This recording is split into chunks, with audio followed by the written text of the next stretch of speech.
இயேசு கிறிஸ்துவின் நாமத்தில் இந்த இடத்துல நிற்கிற ஒவ்வொரு பேரையும் வாழ்த்துகிறேன். பரலோகத்தின் தேவன் உங்களை ஆசீர்வதிப்பாராக. உன்னை கீர்த்தியிலும் புகழ்ச்சியிலும் மகிமையிலும் சிறந்திருக்கும்படி செய்வேன் என்று சொன்னவர் உங்களை இந்த பூமியில கீர்த்தியாகவும் புகழ்ச்சியாகவும் வைத்து ஆசீர்வதிப்பாராக. கர்த்தருடைய நாமம் மகிமைப்படட்டும். பல வேலையாக இந்த இடத்துல நிற்கிற ஒவ்வொரு பேரும் முடிந்தளவு ஒரு 10 நிமிடம் நாங்கள் உங்களோடு கூட பேசும்படி இந்த இடத்துல வந்திருக்கிறோம். இயேசு கிறிஸ்துவின் நாமத்தில் நீங்கள் ஒரு 10 நிமிடம் ஆண்டவருடைய வார்த்தைக்கு நீங்கள் செவி கொடுத்து கேட்பீர்களானால் நான் மெய்யாகவே விசுவாசிக்கிறேன், இந்த வார்த்தை உங்களுக்கு ஆசீர்வாதமாக இருக்கும் என்கிறதுல எந்த மாற்றமும் இல்லை. இந்த பூமியில் எத்தனையோ வார்த்தைகளை நாம் கேட்கிறோம், சிரிக்கிறோம், சந்தோஷப்படுகிறோம், நல்லது. அதே போல் இந்த இடத்துல நாங்கள் உங்களுக்கு சொல்ல வந்த வார்த்தை ஒரு 10 நிமிடம் செவி கொடுத்து கேட்பீர்களானால் நிச்சயமாக இந்த வார்த்தை உங்களுக்கு மிகுந்த ஆசீர்வாதமாக இருக்கும். 2000 ஆண்டுகளுக்கு முன்பதாக இயேசு கிறிஸ்து என்கிற தெய்வம் இந்த பூமியில் பிறந்தார், வளர்ந்தார். இயேசு கிறிஸ்துவை பிதாவாகிய தேவன் இந்த பூமிக்கு அனுப்பின நோக்கமே பிதாவாகிய தேவனுடைய சித்தத்தை ஜனங்களுக்கு பிரசங்கிக்கவும், அதே போல வியாதியாய் இருக்கிறவர்களை சுகமாக்கவும், பிசாசின் கட்டுகளை உடைக்கவும், பிசாசின் பிடிகளில் இருக்கிறவர்களை விடுதலையாக்கவும், சேவனை கட்டுகளை உடைக்கவும் இயேசு இந்த பூமியில் வந்தார்.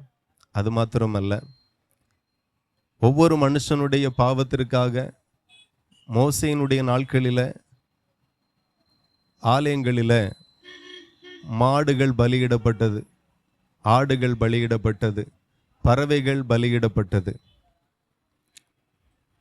அதுக்கு பிறகு இயேசு கிறிஸ்துவை பிதாவாகிய தேவன் இந்த பூமிக்கு பாவத்தில் இருந்து ரட்சிக்கிற இரட்சகராக அவர் அனுப்பினார்.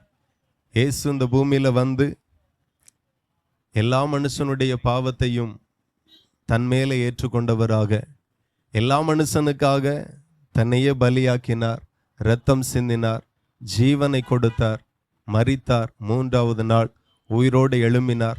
எல்லா மனுஷனுடைய பாவத்தின் பரிகாரமாக இயேசு இந்த பூமியில் வந்து தன்னையே பலியாக்கினார்.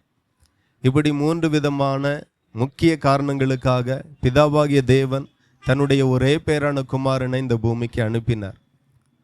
அப்படியே இயேசு கிறிஸ்து இந்த பூமியில் வந்து அவர் பிரசங்கிக்கும் போது முதல்ல சொன்ன வார்த்தை, மனம் திரும்புங்கள், பரலோக ராஜ்யம் சமீபித்திருக்கிறது என்று ஆண்டவர் பிரசங்கம் பண்ண ஆரம்பித்தார்.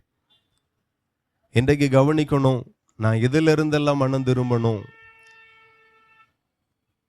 எப்போதுமே நமக்கு பிடிச்ச மாதிரி நமக்கு தெரிஞ்ச மாதிரி எல்லாம் இந்த பூமியில் வாழுகிறோம். ஆனால் நம்ம படைத்த நம்மை உண்டாக்கின தேவன் என்ன விரும்புகிறார் என்கிறதை அறிந்து நம்ம வாழுவோமே ஆனால் மெய்யாகவே நாம் ஆசீர்வாதமாக இருப்போம். நிறைய ஆசீர்வாதங்களுக்காக நாம் பல வழிகளில் பிரயாசப்படுகிறோம்.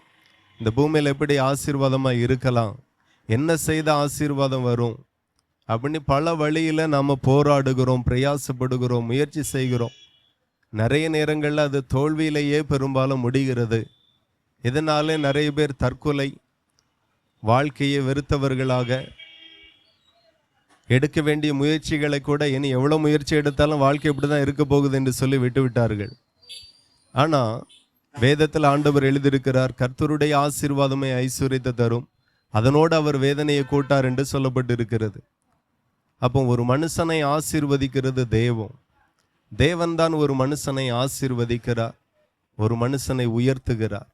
குழந்தை பாக்கியத்தை கொடுக்கிறவர் இயேசு, வியாதியை சுகமாக்குகிறவர் இயேசு, அவர் நிச்சயமாய் செய்வார். அப்போ நம்முடைய குடும்பம், சில குடும்பம்லாம் பார்த்தீங்கன்னா பல தலைமுறையாக தரித்திரத்தில் இருக்கிறாங்க. அதற்கு பல காரணம் இருக்கலாம். அதுக்கு ஒரு காரணம், தேவனுடைய சித்தத்தை நாம் புரியலை, தேவ சித்தம் நமக்கு தெரியாது. நமக்கு தெரிந்ததெல்லாம் நம்ம நண்பர்கள் எப்படி வாழுகிறார்கள், நம்முடைய தாய் தகப்பன் எப்படி வாழ்ந்தார்கள், தாத்தா பாட்டி எப்படி வாழ்ந்தார்கள், ஸ்கூல் காலேஜ் லைஃப்பில் என்னதை கற்றுக்கொண்டோம், அதையே ஃபாலோ பண்ணி வாழுகிறோம். ஆனால் இயேசு கிறிஸ்து இந்த பூமியில் வந்து சொன்ன வார்த்தையை நான் உங்களுக்கு சொல்லுகிறேன், மனம் திரும்புங்கள் என்று சொல்லி அவர் பிரசங்கித்தார். என்னென்ன பாவத்தில் இருக்கிறோமோ அதிலிருந்தெல்லாம் மனம் திரும்பும்படி இயேசு உங்களை அழைக்கிறார். எந்தெந்த பாவத்தெல்லாம் ரகசியமாக செய்கிறோமோ அதிலெல்லாம் மனம் திரும்பும்படி இயேசு கிறிஸ்து உங்களோடு கூட பேசுகிறார் அவருடைய வார்த்தையை கொண்டு. அதிலெல்லாம் நீங்கள் மனம் திரும்பி தன் பாவத்தை மறைக்கிறவன் வாழ்வடைய மாட்டான், அதை அறிக்கை செய்து விட்டு விடுகிறவனோ இரக்கம் பெறுகிறான் என்று ஆண்டவர் வேதத்தில் எழுதியிருக்கிறார். ஆகையினால சகோதரர்களை நான் உங்களுக்கு சொல்லுகிறேன், உங்கள் பாவத்தில் இருந்து நீங்க மனம் திரும்புங்க. பாவம் செய்கிறதை கர்த்தர் வெறுக்கிறார். எதை விதைக்கிறோமோ அதை தான் நாம் இந்த பூமியில் அறுக்க போகிறோம். ஆகவே வஞ்சிக்கிற சுவாபம், பொறாமை எண்ணங்கள், துன்மார்க்கமான வாழ்க்கை, வேசித்தனம், விபச்சாரம், களவு, கொலை, சண்டை, தூசண வார்த்தைகள், இந்த மாதிரி எல்லாம் அனுதினமும் நம்மளுடைய வாழ்க்கையில் இது ஒரு லைஃப் ஸ்டைலாகவே மாறி போச்சு நிறைய பேருக்கு.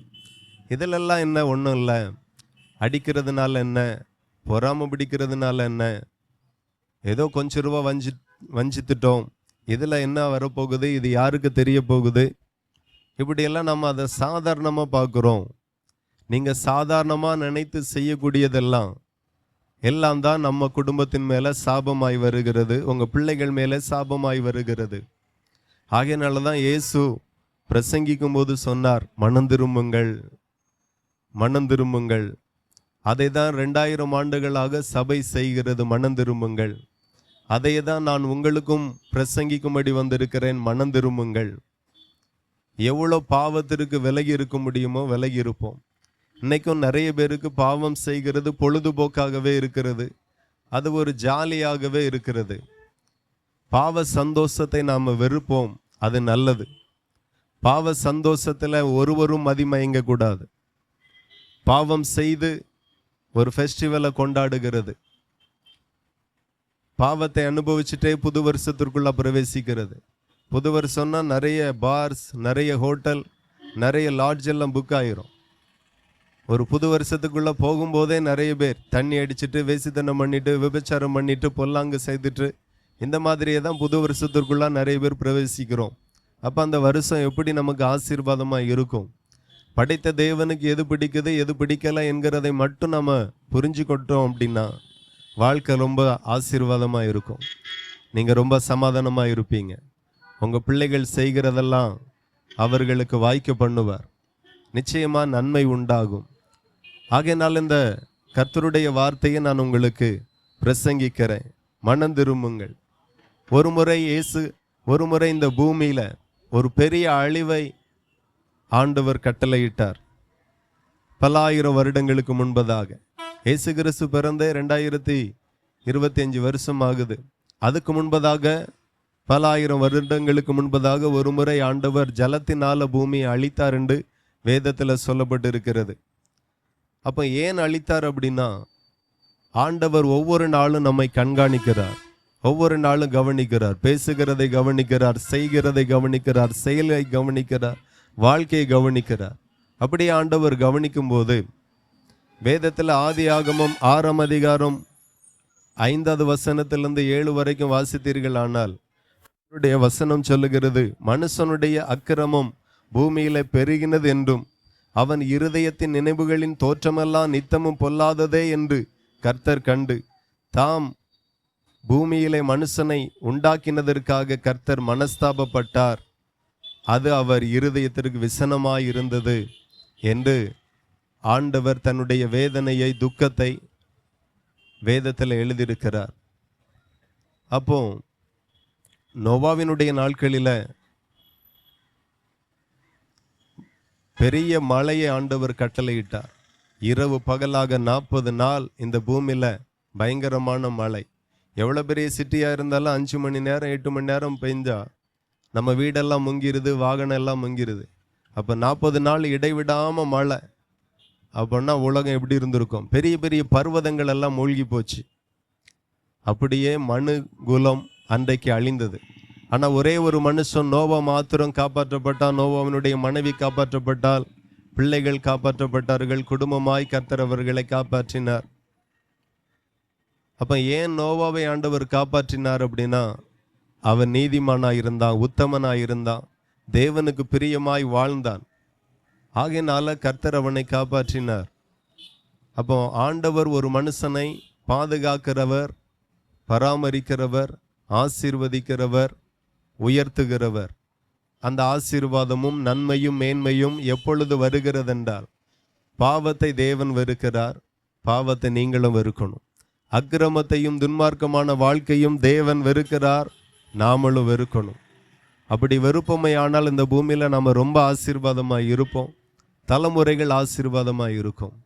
ஆண்டவருடைய வார்த்தை சொல்லுகிறது, நன்மை செய்தால் மேன்மை இல்லையோ, நன்மை செய்யாவிட்டால் பாவம் உன் வீட்டு வாசுபடிகளை படுத்திருக்கும் என்று ஆண்டவர் சொல்லுகிறார்.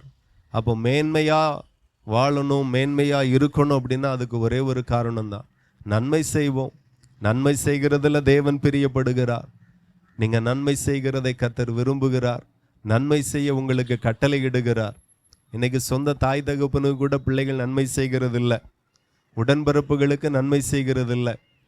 தீமையாகவே நம்ம பல சூழ்நிலைகளில் வாழுகிறோம். ஆகவே இன்றைக்கு மனம் திரும்புங்கள், இயேசு உங்களை அழைக்கிறார். இன்றைக்கு இந்த சூழ்நிலைகளில் என்னென்ன போராட்டத்தில், நெருக்கத்தில், வியாதியில், தரித்திரத்தில், தற்கொலை எண்ணத்தில் வாழ்க்கையை வெறுத்து போய் நிற்கிறீங்களோ, நீங்கள் இதெல்லாம் மாற வேண்டும் என்று எவ்வளவோ செலவு பண்ணியிருப்பீங்க, எத்தனையோ இடங்களுக்கு போயிருப்பீங்க, பொருத்தனை பண்ணியிருப்பீங்க, நிறைய காரியம் செய்திருக்கலாம். ஆனால் நான் சொல்லுகிறேன், இயேசு கிறிஸ்து பாவத்தை மன்னிக்கிறவராகவும் இந்த பூமியில் வந்தார். பாவத்தை மன்னிக்க அதிகாரம் உடையவர் இயேசு கிறிஸ்து என்று வேதம் சொல்லுகிறது. இன்றைக்கே உங்களுடைய பாவ செயல்களை விட்டு, இனி நான் பாவத்தை செய்ய மாட்டேன், இனி பரிசுத்தமாய் வாழுவேன், என் பாவத்தை மன்னிங்க டாடி என்று சொல்லி ஒரே ஒரு முறை நீங்க சொல்லுவீர்களானால், நிச்சயமா உங்கள் பாவத்தை இயேசு மன்னிக்க வல்லவராய் இருக்கிறார். உங்க பாவம் மன்னிக்கப்படும், கர்த்தர் உங்களை ஆசீர்வதிப்பார். ஆகவே இன்றைக்கே பாவத்திலிருந்து மனம் திரும்புங்க. ஆண்டவர் அதை தான் வேதத்தில் எழுதியிருக்கிறார், மனம் திரும்புங்கள், பரலோக ராஜ்யம் சமீபமாய் இருக்கிறது என்று. அப்படி இயேசு கிறிஸ்து இந்த பூமியில வந்து மனுஷனுடைய பாவத்திற்காக தன்னையே சிலுவையில் பலியாக்கினார், ஜீவனை கொடுத்தார், இரத்தத்தை சிந்தினார், மரித்தார், மூன்றாவது நாள் உயிரோடு எழும்பினார். வேதம் சொல்லுகிறது, மரித்த இயேசு உயிர்த்தெழுந்தார். உயிர்த்தெழுந்த இயேசு சீசர்களுக்கு தன்னை வெளிப்படுத்தி கொண்டு மறுபடியும் பரமேறி பரலோகத்துக்கு போனார். அவர் மறுபடியும் சீக்கிரமாய் வருவார் என்று வேதம் சொல்லுகிறது. ஆகையினால அவருடைய வருகை சமீபமாய் இருக்கிறது. இந்த பூமியினுடைய நாட்கள் மிகவும் குறுகினதாய் இருக்கிறது. ஒரே ஒரு வாழ்க்கை, கர்த்தருக்காக வாழுவோம், தேவனுக்காக வாழுவோம், தேவனுக்கு பிரியமானதை செய்து வாழுவோம். நிச்சயமா நாம நம்முடைய குடும்பம் ரொம்ப பிளஸ்ஸிங்காக இருக்கும், ரொம்ப ஆசீர்வாதமாக இருக்கும். இன்றைக்கே நான் உங்களை பார்த்து, உங்கள் குடும்பத்தை பார்த்து சொல்லுகிறேன், இயேசுவின் நாமத்தில் பாவத்திலிருந்து மனம் திரும்புவீர்களானால் உங்கள் மேலே இருக்கிற கட்டுகள் உடைக்கப்படுவதாக, உங்கள் குடும்பத்தின் மேலே இருக்கிற சாபங்கள் நீங்குவதாக, வியாதி, தரித்திரங்கள், போராட்டங்கள், சேவனை கட்டுகள் மாறுவதாக என்று இயேசப்பாவின் நாமத்தில் நான் கட்டளையிடுகிறேன். உங்களுக்கு தேவன் அற்புதத்தை செய்வார். ஆண்டவர் உங்களை ஆசீர்வதிப்பார். இவ்வளவு நேரம் பொறுமையோடு கர்த்தருடைய வார்த்தையை மதித்து செவி கொடுத்து கேட்டீர்கள். நிச்சயம் பாவத்திலிருந்து மனம் திரும்பி பாருங்க.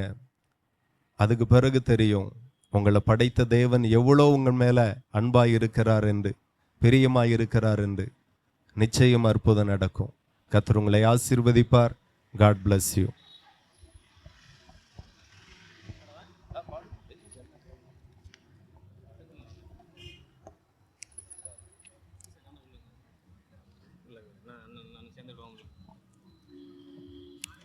உனக்கொருவர் இருக்கிறார், உன்னை விசாரிக்க துடிக்கிறார், உன்னையும் என்னையும் இயேசு நேசிக்கிறார்.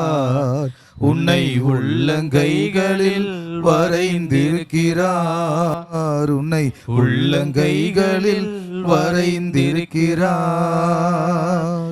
சாதிசனம் மறந்திட்டாலும் மறந்திடாதவர், ஜோதிகளின் பிதாவாம் இயேசுவானவர். சாதிசனம் மறந்திட்டாலும் மறந்திடாதவர், ஜோதிகளின் பிதாவாம் இயேசுவானவர். சூழ்நிலைகள் மாறினாலும் இயேசு உன்னை மறப்பதில்லை. சூழ்நிலைகள் மாறினாலும் இயேசு உன்னை மறப்பதில்லை. சிலுவையில் ஜீவன் விடும் நேரத்திலும் வெறுக்கவில்லை. உனக்கொருவர் இருக்கிறார், உன்னை விசாரிக்க துடிக்கிறார். உன்னையும் என்னையும் இயேசு நேசிக்கிறார். உன்னை உள்ளங்கைகளில் வரைந்திருக்கிறார். உன்னை உள்ளங்கைகளில் வரைந்திருக்கிறார். ஆகாதவன் என்று உன்னை யார் தள்ளினாலும் ஆபிரகாமின் தேவன் உன்னை தள்ளிடுவாரோ? ஆகாதவன் என்று உன்னை யார் தள்ளினாலும் ஆபிரகாமின் தேவன் உன்னை தள்ளிடுவாரோ? தஞ்சம் என்று வருபவரை தள்ளாத நேசரவர். தஞ்சம் என்று வருபவரை தள்ளாத நேசரவர்.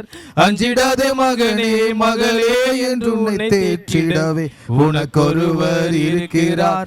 உன்னை விசாரிக்க துடிக்கிறார். உன்னையும் என்னையும் இயேசு நேசிக்கிறார். உன்னை உள்ளங்கைகளில் வரைந்திருக்கிறார். உன்னை உள்ளங்கைகளில் வரைந்திருக்கிறார். வியாதியஸ்தன் என்று உன்னை ஒதுக்கி வைப்பார்கள். வேண்டாத வார்த்தைகளை சொல்லி புண்படுத்துவார்கள். வியாதியஸ்தன் என்று உன்னை ஒதுக்கி வைப்பார்கள். வேண்டாத வார்த்தைகளை சொல்லி புண்படுத்துவார்கள். வாழ்வதா சாவதா என்று நீ அழுது புலம்பிடுவாய். வாழ்வதா சாவதா என்று நீ அழுது புலம்பிடுவாய். வாழத்தான் வேண்டும் என்று வியாதியிலே சுகம் தருவே உனக்கொருவர் இருக்கிறார். உன்னை விசாரிக்க துடிக்கிறார். உன்னையும் என்னையும் இயேசு நேசிக்கிறார். உன்னை உள்ளங்கைகளில் வரைந்திருக்கிறார். உன்னை உள்ளங்கைகளில் வரைந்திருக்கிறார். God bless you. Praise God.